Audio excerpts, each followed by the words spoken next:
join me in welcoming Professor Gifford to our college. Well, thank you very much, Magda. And I must once again thank the faculty here, the Faculty of Women at Ain Shams. I must say, going up the Nile the last few days, Ain Shams is recognised everywhere in Egypt, of course, and it's great to see that recognition. So thank you very much for your hospitality and your kind invitation here. I suppose I'd better start this in the same way as I started the last introduction to eco-criticism, which was a totally unplanned way of starting this lecture. I hadn't intended to do this, but I suppose I'd better do it again. I spent the first 20 years of my career teaching English literature in secondary schools in England.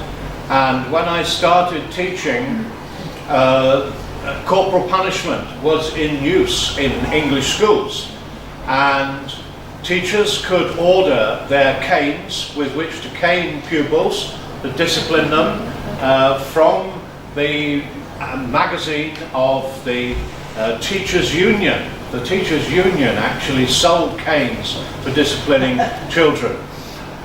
It was actually the EU that banned this in English schools. I'm not sure the British government, with their tradition of caning in public schools, you know, would have actually done it. But it was the EU that actually thought that this was cruelty to children in an educational system of a civilized nature.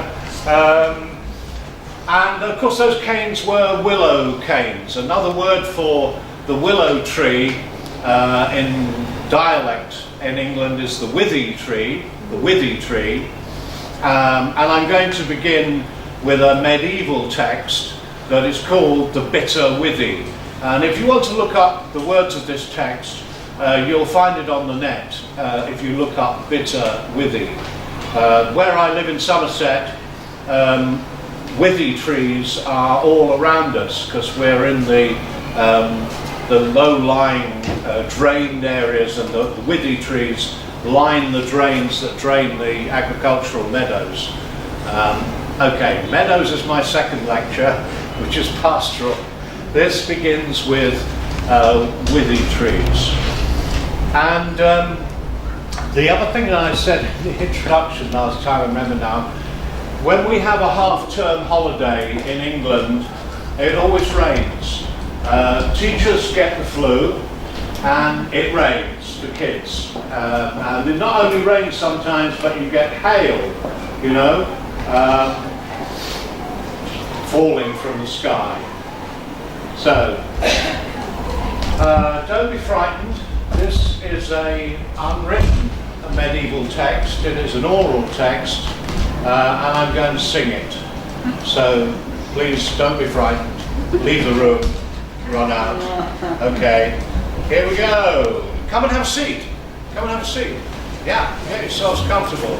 Professor Gifford, is this the same song you sang at the symposium? So could you please explain, because I missed so many of the... It goes very fast, doesn't it? It's like a cartoon. It flashes in images. Explain. Yeah, because I felt, explain the, like, a summary of the poem before you start, because I felt like I missed some parts. Okay. I don't know. Well, I don't think I will actually. Okay. We'll try this time. It's all right. No, I think I'll just ask you to listen very carefully, because this goes very fast. It's rather like a cartoon. It's a ballad. Actually, it's a carol. Carol means a song which is sung at a religious occasion, not just Christmas. They've now got confined to Christmas. But carols used to be sung at all religious festivals of saints' days and things. Anyway. Folk ballad or literary ballad? Pardon? It's folk ballad or literary ballad? Folk? It's an oral ballad, pre-literary. So it's a pre-literate poem, really, which is why I would give it the seriousness of the word text. You know. Okay, so listen very carefully, and then questions afterwards about what happened here, as it happens very fast, and what happens is very unusual. actually, as one of very few images of this kind at the end of the thing. As it fell out on a bright holiday, small hail from the sky did fall. Sweet Jesus asked his mother dear if he might go and play at ball. At ball, my own dear son, it's time that you were gone. But don't let me hear of any mischief at night when you come home. So it's up the hill and down the hill our sweet young Saviour run, until he met three rich young lords. Good morning to each one. Good morn, good morn, good morn, said they. Good morning then, said he. And which of you three rich young lords will play at the ball with me? Oh, we're all lords and ladies' sons, born in a bower and hall, and you are but a poor maid's child, born in an ox's stall. Sweet Jesus turned him round about, he did neither laugh nor smile, but the tears came a-trickling down his face like water from the stile. If you're all lords and ladies' sons, born in your bower and hall, I'll make you believe in your latter end I'm an angel above you all. So he made him a bridge of the rays of the sun, and over the water ran he, and after him ran the three young lords, and drowned they were all three. Then it's up the hill and down the hill three rich young mothers run, saying, Mary, Ma, take home your child, for ours he's drowned each one. Then Mary, Ma, she took her child, and she laid him across her knee, and with a handful of worthy twigs slashes gave she three. Oh, bitter withy, you've caused me too smart, so you shall be the very first tree to perish at the heart.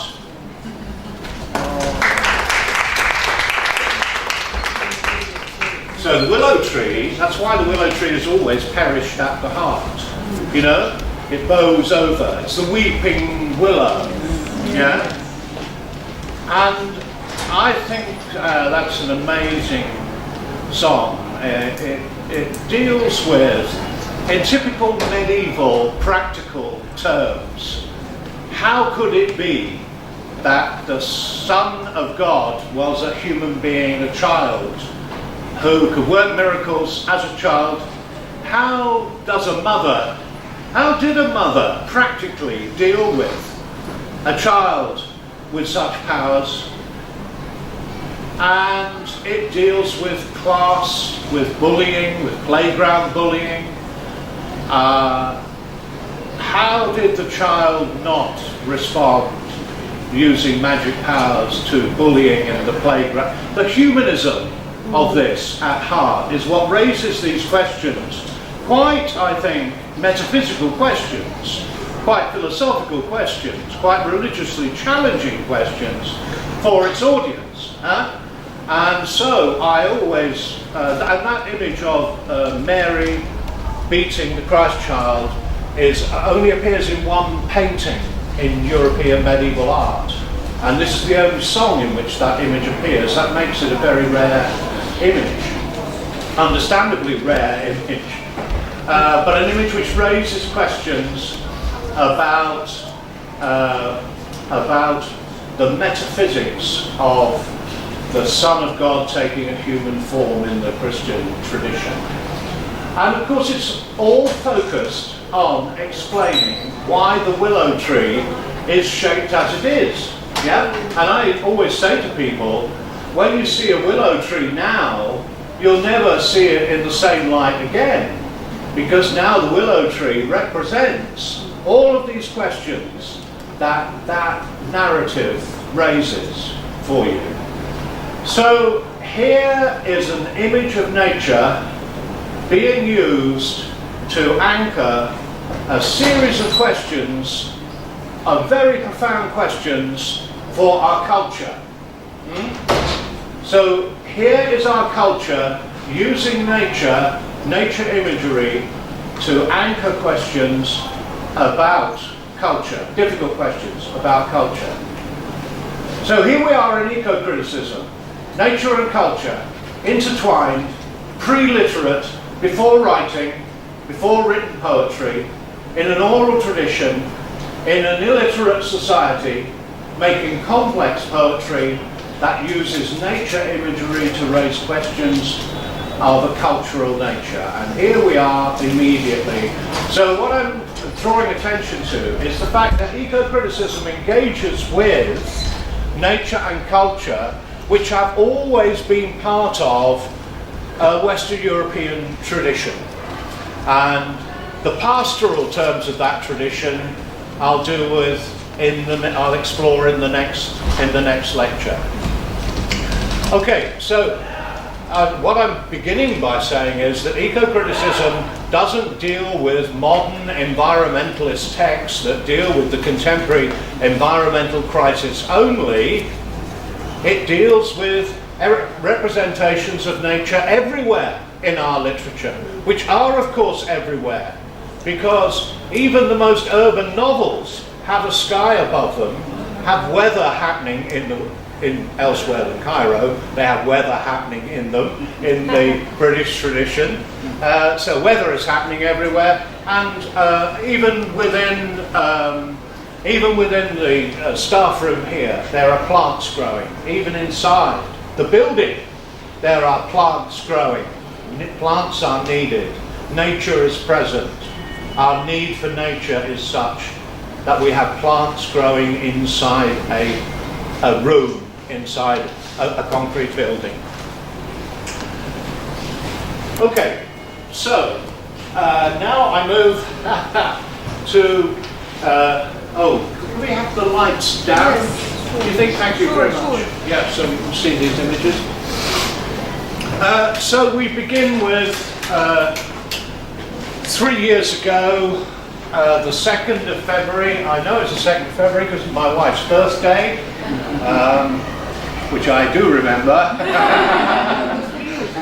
And we had gone to the south coast of England, to Dorset, to have a weekend in a B&B, bed and breakfast, to celebrate my wife's birthday. And in the morning, we came down to the car park here at the coast, and this was the remains of a storm which had been happening overnight. And the storm was with such strength, even the morning after, that the building on the right is being washed by the sea, and rocks, huge rocks, have been thrown over into where cars are normally parked.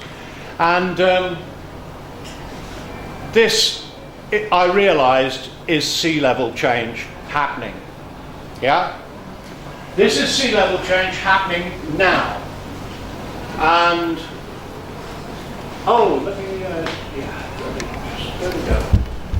And I wrote a piece about this, which was published on a blog called Dark Mountain blog on the 23rd of March 2015. And I used a quotation from Richard II at the beginning of this piece of writing. One of the things that happens to eco-critics is that when you reread literature, Richard II, with climate change in the back of your head, suddenly texts jump out at you as having new meanings. England bound in with the triumphant sea, whose rocky shore beats back the envious siege of watery Neptune, is now bound in with shame. And so I've used this to evoke the shame in which we're all complicit in driving our cars, in flying our aircraft, in heating our houses with fossil fuels and pumping out so many gases that we have altered the climate and we are causing the ice caps to melt. Here we are in an environmental crisis. And of course, eco-criticism arises because teachers of literature became aware of an environmental crisis and said, well, hang on a minute, in literature we have the record of how we have represented nature, what our attitudes to nature have been that have led to this environmental crisis. And our literature contains the history of our exploitation of the environment, our attitude towards the environment, that explains how we got here, and therefore what we need to change in order to escape our shame, our shared, joint, worldwide cultural shame in having created a sea level rise that is going to threaten Cairo, that is going to threaten London, that is going to threaten New York. Lower Manhattan is already making plans for sea level, protecting against sea level rise, which it can't do. You know, sea level rise is of such an impact that building a few meters of concrete is not going to be sufficient to hold it back. And if you think of all the major cities in the world, I mentioned Cairo because this obviously fixes one's mind. This is why we're doing eco-criticism. This is why we're doing eco-criticism, is to see the record of what our attitudes to nature have been as represented in our literature and art and films, and to see what we need to change, therefore, in our attitudes towards nature. It comes not with a whimper, but with a bang. I have seen climate change arrive on the shores of southern England. I have stood and quickly stepped back, witnessing its arrival. It is visceral and frightening and not about to be theorized by academics like me. It is a succession of walls of green water, white-capped in its eagerness to unfurl upon me, roaring louder than a highway, and aimed directly at my cosy preconceptions of millimetre by millimetre sea level rise as the ice caps slowly melt. See, I stood there thinking, oh, sea level rise, it's going to be like that. It's going to be millimetre by millimetre, and we're going to get used to it and adjust to it somehow. No, this is how it's going to happen. So this storm tore down a railway line along the south coast of England that had stood for over 100 years. It was the biggest storm that had hit the south coast. We are now in climate changes that are going to be more devastating than they have been in the past. And sure, there have been big storms in the past. And yes, there have been fluctuations in climate in the past. But what we are facing now is of a different order. And it's very difficult to grasp that, which is one of the reasons why I wanted to expose my naivety and my shame, and share my shame in this piece of writing here, in Dark Mountain, the blog Dark Mountain. So, we are now in a rate of carbon release from our cars and our planes and our central heating and our air conditioning and our oil-based culture that has no analogue, that is unlike anything there has been before. The Greenland ice cap is melting, we hear about this. If the Greenland ice cap melts, over 200 years there will be a 7-metre sea level rise. 7 metres. But the Antarctic, particularly the West Antarctic ice sheet, is also melting now. And if that also melts, in 200 years we're facing a 13-metre sea level rise. Now these sorts of figures begin to focus the mind and begin to give eco-criticism a certain kind of urgency. In England there's a debate about whether we should make an alternative form of energy by putting turbines across where the tide goes up to 7 twice a day. A tidal barrage between Bristol and Cardiff. And some conservationists believe that this would alter the balance of the environment. There are bird sanctuaries up to 7 that would be flooded if we did this. But my point is if we don't do something fairly drastic, we're going to be facing much bigger environmental changes down the future.